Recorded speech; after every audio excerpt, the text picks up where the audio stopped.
ঢাকা যায় দেখলাম বড় বড় হ্যাচারিতে দেখার পরে আসে নিজে নিজে মনে উদ্যোগ নিল বলে আমি এটা ফার্ম করব।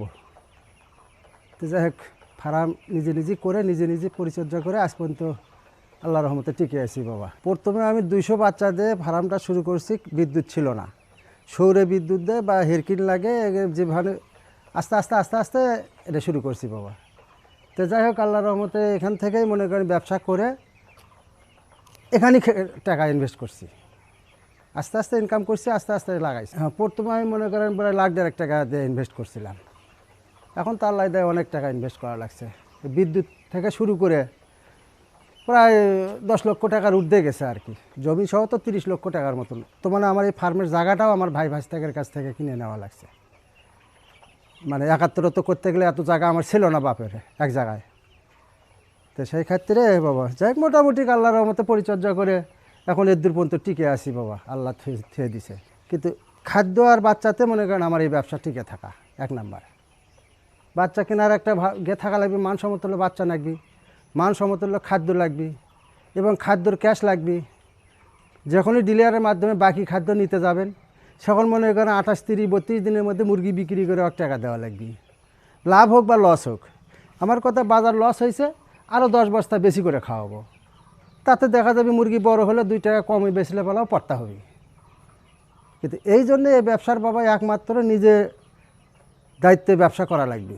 যখন পরদিনে করবেন সেখন ব্যবসায় লস করবেন, যাই যত করেই করুক লস করবে।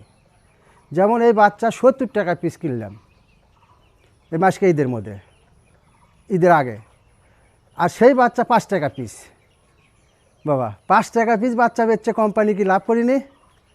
70 টাকা পিস বেচছে লাভ করিনি বাবা। যখন আমি এই ব্যবসাটা চালু করতে যাব তখন যাক ছেলে মানে খুব একটা মত দেয়নি, কিন্তু ওনার মা আর কি খুবই সহযোগিতা করছে আর কি, ভালো মন্দ কাজকর্ম একটু সহযোগিতা করার জন্য এর দূরে আসা সম্ভব হয়েছে বাবা ব্যবসা করে। মানে মোটামুটি কামের সাথে আমার সহযোগিতা করছে এবং দেখশন করছে। এবং আমার ফার্মে তো এখন অটো সিস্টেম, আগে তো আমার ভাণ্ড ভরার লাগিচ্ছিল। তো মনে করেন 2 ঘর মিলে ভাণ্ড ভরার লাগিচ্ছিল প্রায় 80-90টা। 3 বেলা পানি দিবার গেলে একটা মানুষের মনে করেন কোনো কর্মী সম্ভব হয় না। তো লাস্টে আমার এক বন্ধু বলল, ভাই আপনি অটো লাগান। সেখন আমি চাই না দেশের যে অটো সিস্টেম সেই অটো সিস্টেম লাগাইছি। এখন আল্লাহ দেয় আমি খুবই সুবিধা আর কি, খালি একটু খাবার তুলে দেওয়া লাগে দিনের মধ্যে 2 বার, শেষ বাবা। আমি প্রথমে তার এত টাকা এক জায়গায় ইনভেস্ট করা যায় না, তারপরে ব্যবসার কোনো দক্ষতা ছিল না। তারপরে আস্তে আস্তে এখানে ইনভেস্ট করতে গেলে $1,50,000 দিয়ে একটা ঘর কমপ্লিট করলাম এবং একটা চালানের খাদ্য সংগ্রহ করলাম, করে আস্তে আস্তে আস্তে আস্তে ব্যবসা করে করে এই জায়গাটা এতদূর পর্যন্ত আসতে পারছি বাবা। এখন এখানে মনে করেন মিনিমাম 30 লাখ টাকার সম্পদ হবে। এটা হলে মনে করেন নিজের উদ্যোগে করা লাগছে। এর ঘর করাটাই হলো মেন জিনিস। ঘর করলেই বাচ্চা ছেড়ে দিলে যে হবে তা না। তারপরে যেমন পর্দার সিস্টেম আছে আমার, 3 পার্ট পর্দা, উপরের 1 পার্ট, মাঝখানে 1 পার্ট, নিচে 1 পার্ট। বাতাস আসলো ফেলে দিলাম এমনি উড়ে যাচ্ছে বাবা। আর ওই পর্দা যখন 1 পার্ট হবে ফেলে দেওয়ার ভেতরেই ওর ভেতর মনে করেন সমস্যা শুরু হয়ে যাবে।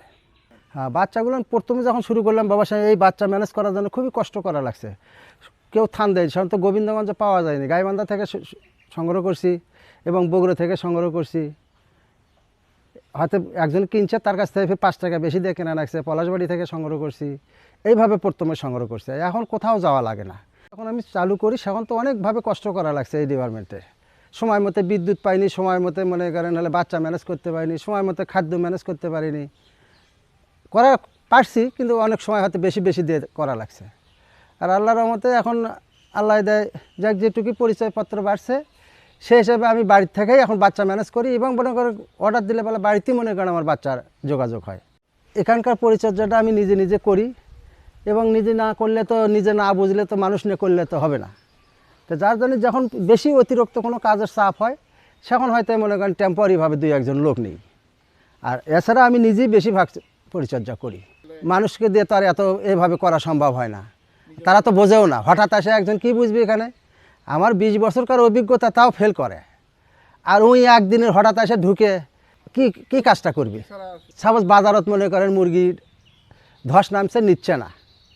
আমি মনে করেন এমনকি মাইক সেট পর্যন্ত কিনছি বাবা, এবং মনে করেন জব করে দিয়ে সে জব করার সিস্টেম তৈরি করছি। তা এখন ঘটনা হলে কি, বাজার ছোলো করে বাজার যে দামে পাইকারি দেবো সেই দামে যদি আমি খুচরো বিক্রি করি, যেমন আমি প্রায় এক সপ্তাহ হয়নি এই ঈদের মধ্যে 1600 মুরগি খুচরো বিক্রি করলাম। ছোটোটা 30 টাকা, বড়োটা 40 টাকা।